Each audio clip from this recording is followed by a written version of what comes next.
नीतीश जी चुपचाप बोल दिए कि अभी सुनते हैं, बोले कि बेहतर होगा कि हम राज्यसभा में बैठ जाए बावजूद इसके हेलीकॉप्टर में बैठ के कहीं उड़ जाए। समझ रहे हैं ना, वो समझ रहे हैं कि वो अजीत पवार का किस्सा याद दिला रहे हैं। वो अब अजीत पवार हो जाए कि लोया हो जाए, भगवान जाने क्या हो जाए। जो वो किस प्रकार के दोस्त हैं भाई, रोज धमकी दे रहे हैं। और उनको ये कहा, you know what language he used, sir आप लोग सुने होंगे, उन्होंने ये कहा और इतना अश्लील ढंग से कहा कि somebody is licking my ass। इसका मतलब जो हिंदी में जानना चाहते हैं आप ट्रांसलेट करके देखिएगा, मैं नहीं बोल सकता हूँ।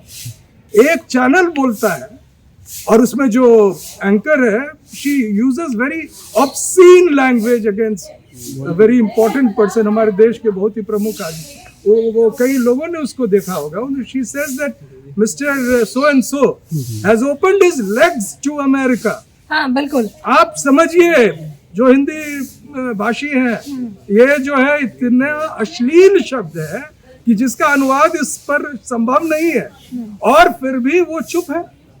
क्यों चुप है भाई?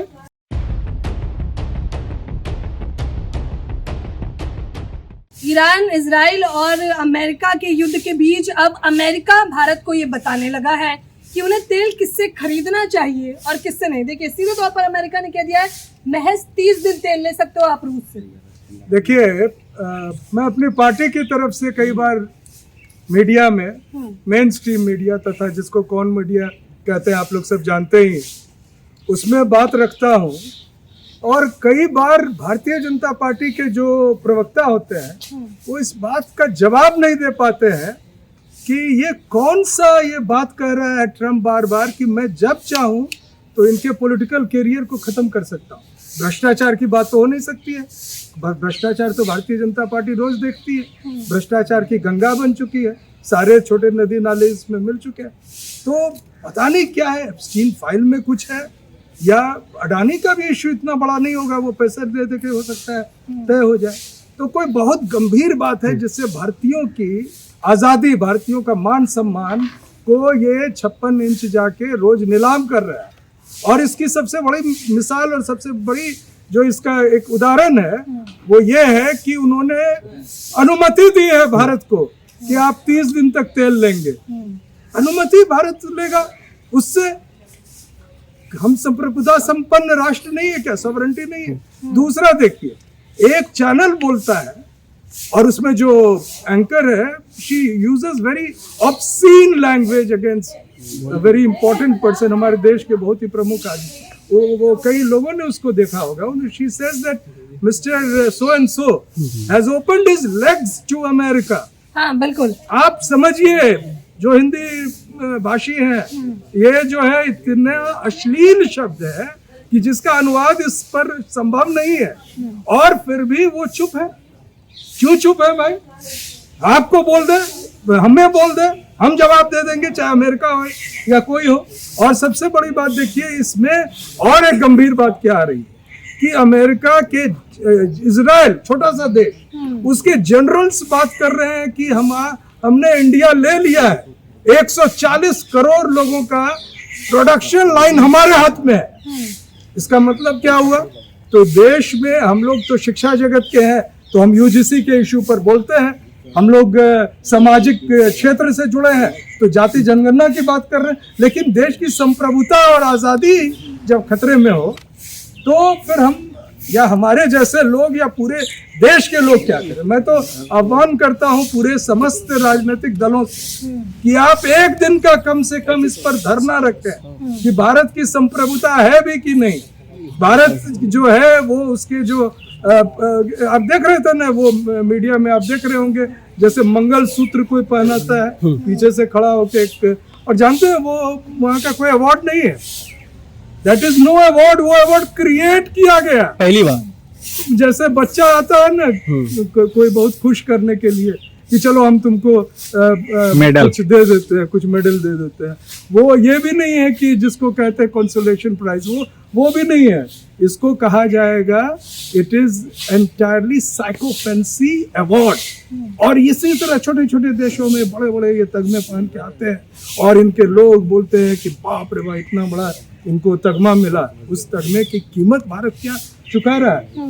लेकिन मोदी जी तो कहते हैं कि माय फ्रेंड डोनाल्ड ट्रम्प, मतलब दोस्त है ना वो। आप तो डोनाल्ड सही बोले, वो ऐसे नहीं बोलते हैं, लेकिन जैसे भी बोलते हैं वो किस प्रकार के दोस्त हैं भाई?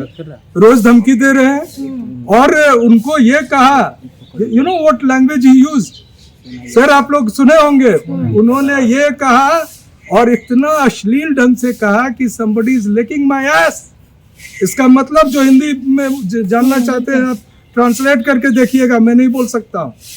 तो ये बात हो रही है, आप करें मित्र, कोई भी मित्र, हम लोग तो मित्र हर तरह से जानते हैं जो एक दूसरे के लिए सम्मान रखते हैं, एक दूसरे के लिए जान देते हैं। और इस देश में जो लोग तथाकथित हिंदू राष्ट्र की बात करते हैं, भारत में ही दूसरे लोगों को पैरों के तले उनके सर को रखते हैं कि हम उच्च वर्ग हैं, वो वहां जाके क्या बन जाते हैं? वहां आप कौन से वर्ग के हैं? हमारा देश कहाँ जा रहा है? तो ये बहुत बड़ा प्रश्न है और तमाम हम इन प्रश्नों को लेकर जब लोगों के बीच में जाते हैं, जैसे आपको बताया गया कि कॉन्स्टिट्यूशन क्लब ऑफ इंडिया में प्रोग्राम हो रहा है 11 को, और उसके बाद भी हम लोग लगातार इन विषयों को आपके समक्ष लाते हैं, क्योंकि जो मेन स्ट्रीम मीडिया इन बातों की चर्चा नहीं करती। आप लोग को मैं धन्यवाद देता हूं कि आपने इन मुद्दों को कम से कम काबिले गौर बताया, कम से कम लोगों के समक्ष में इसको लाने के लिए हम लोगों को अनुमति दी, मुझे भी आपने मौका दिया। लेकिन अगर ये देश के लोग समझ नहीं पाएंगे तो आपकी मेहनत, आपका त्याग और हमारी इतनी बड़ी आंदोलन और हमारा रोज का ये कहना सब व्यर्थ चला जाएगा। इसलिए मैं आपसे आशा करता हूं कि आपके वीडियोस को दूर दराज गांव में लोग देखें और समझे कि भारत की आज़ादी वाकई खतरे में है। भारत के संविधान को हम पहले खतरे में मानते थे, लेकिन भारत का अस्तित्व ही जब खतरा में आ गया है तो हम कहाँ जाएंगे? अभी आपने देखा, लेकिन बीजेपी इसमें मुख्य तौर पर कह रही है कि जब पीएम मोदी इस पूरे युद्ध पर नहीं बोल रहे हैं तो आप लोग बोलकर क्यों फलीदा फैला रहे हैं? वो क्या बोलेंगे? ईरान के नौसैनिक हमारे क्षेत्र में हमारे आमंत्रण पर आए थे युद्ध अभ्यास करने, और उस जहाज को डुबो दिया गया। उस जहाज पर टॉर्पेडो से हमला हुआ और वो जहाज जो आपके अतिथि थे, क्या लगाते हैं अतिथि देवो भव वगैरह वगैरह, यही संग लेके तगमा घूमते हैं ना, और उस अतिथि को मार दिया गया और उस पर जो जितने नाविक थे वो अपनी जान खो बैठे। एक शब्द निकला मुंह से, चू भी निकला, तो हम युद्ध पे वो क्या बोलेंगे? कह रहे हैं आप लोग मत बोलिए, आप लोग चुप रहिए, भारत की छवि धूमिल हो रही है। हम हर कीमत पर अपनी बात बुलंद करेंगे। हम जरूरी पड़े तो अपने खून से आसमान पर इंकलाब लिख देंगे। हम अपनी बात कहते रहेंगे। तुम चाहे हमें जेल में डालो, हमारी आवाज को बंद करो, लेकिन भारत की संप्रभुता, भारत की आज़ादी के लिए जो इस देश के तमाम ऐसे लोग हैं जो संविधान पक्ष के हैं, जो इस देश में चाहते हैं कि वाकई में जनतंत्र जिंदा रहे, लोगों का आत्मसम्मान जिंदा रहे और भारत सचमुच में एक बड़ा राष्ट्र बने, उसको इन पाखंडियों से अपना हमेशा के लिए पीछा छुड़ाना पड़ेगा। जो ईवीएम के बदौलत आज सत्ता में है, उनसे अपने आप को इनको रुखसत करना पड़ेगा, तब हमारी बात रह पाएगी। क्या लगता है युद्ध के पूरा इतना खामनेई की मौत की जाती है हमले के माध्यम से, अभी भी लगातार युद्ध जारी है, बावजूद उसके पीएम मोदी क्यों नहीं बोल रहे? क्या लगता है उसके पीछे क्या वजह मुख्य तौर पर दिखाई देती है? ये किसी चीज की, देखिए ये बड़ी ब्लैकमेलिंग वाला ये पार्टी है बीजेपी, बिल्कुल ब्लैकमेलिंग जनता पार्टी है। अब बिहार में ही देखिए ना, नीतीश जी को चलता कर दिया।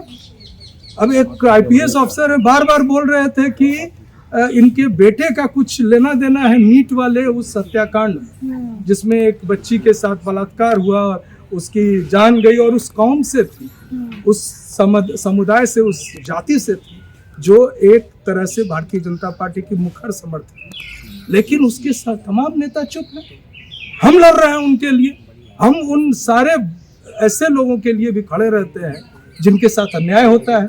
आप देख रहे हैं कि अन्याय हो रहा है, तो ये हमें समझ में नहीं आ रहा है कि कौन से ब्लैकमेलिंग का ये शिकार है। नीतीश जी चुपचाप बोल दिए कि अभी सुनते हैं, बोले कि बेहतर होगा कि हम राज्यसभा में बैठ जाए, बावजूद इसके हेलीकॉप्टर में बैठ के कहीं उड़ जाए। समझ रहे हैं ना, वो समझ रहे हैं कि वो अजीत पवार का किस्सा याद दिला। वो अब अजीत पवार हो जाए कि लोया हो जाए, भगवान जाने क्या हो जाए। जो यहाँ जो मंत्रीगण है वो इसी तरह से चलाते हैं।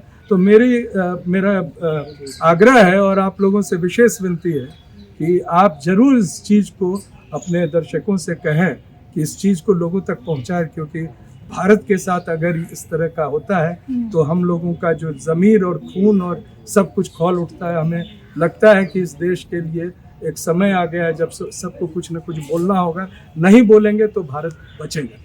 ठीक है सर, धन्यवाद।